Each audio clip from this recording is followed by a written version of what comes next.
We, the Illuminati, shall soon begin to establish huge monopolies, reservoirs of colossal riches, upon which even large fortunes of the humans will depend to such an extent that they will go to the bottom together with the credit of the states on the day after the political smash.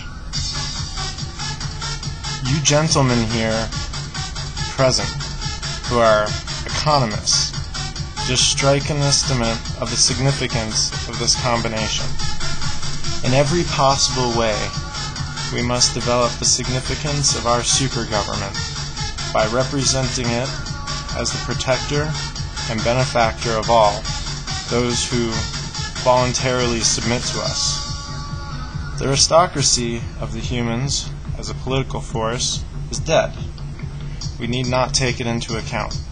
But as landed proprietors, they can still be harmful to us from the fact that they are self-sufficing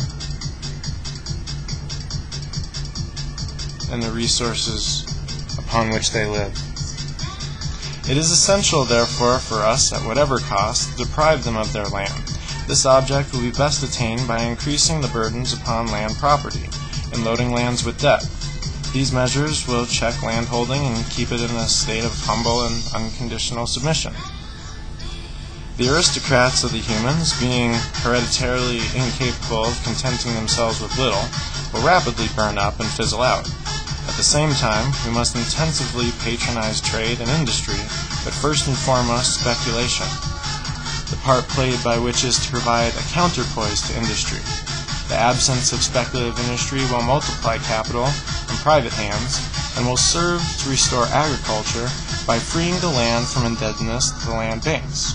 What we want is that industry should drain off from the land both labor and capital, and by means of speculation transfer into our hands all the money of the world, and thereby throw all the humans into the ranks of the proletariat. Then the human will bow down before us, if for no other reason but to get the right to exist. To complete the ruin of the industry of the humans, we shall bring to the assistance of speculation the luxury which we have developed among the humans, that greedy demand for luxury which is swallowing up everything. We shall raise the rate of wages, which, however, will not bring any advantage to the workers, for at the same time we shall produce a rise in prices of the first necessities of life, alleging that it arises from the decline of agriculture and cattle breeding.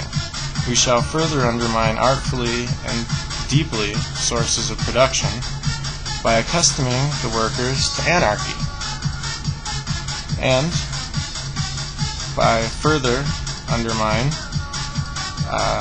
to the drunkenness, and side by side therewith taking all measure to extirpate from the fact of the earth all the educated forces of the humans, in order that the true meaning of things may not strike the humans before the proper time.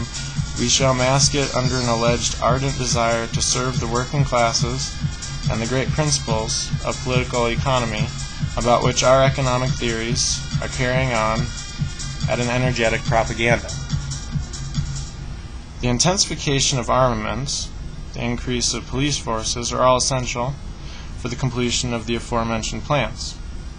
What we have to get at is that there should be, in all the states of the world, besides ourselves, only the masses of the proletariat, a few billionaires devoted to our interests, police, and soldiers. Throughout all Europe, and by means of relations with Europe, and other continents also, we must create ferments, discords, hostility. Therein we gain a double advantage. In the first place, we shall keep in check all countries, for they well know that we have the power, whenever we like, to create disorders or to restore order. All these countries are accustomed to see in us an indispensable force of coercion.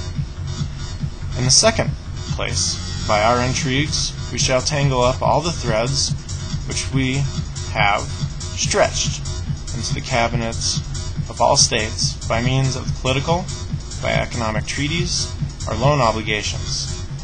In order to succeed in this, we must use great cunning and penetration during negotiations and agreements, But as regards what is called the official language, we shall keep to the opposite tactics and assume the mask of honesty and compliancy. In this way, the peoples and governments of the humans, whom we have taught to look only at the outside whatever we present to their notice, will still continue to accept us as the benefactors and saviors of the human race.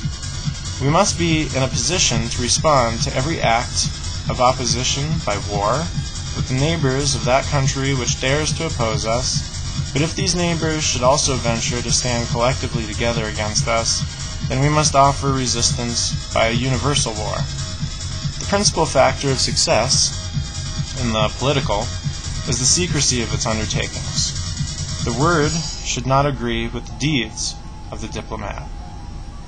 We must compel the governments of the humans to take action in the direction favored by our wide-conceived plan, already approaching the desired consummation by what we shall represent as public opinion, secretly prompted by us through the means of that so-called great power, the press, the media, oh yes, which with a few exceptions that may be disregarded, is already entirely in our hands and under our control.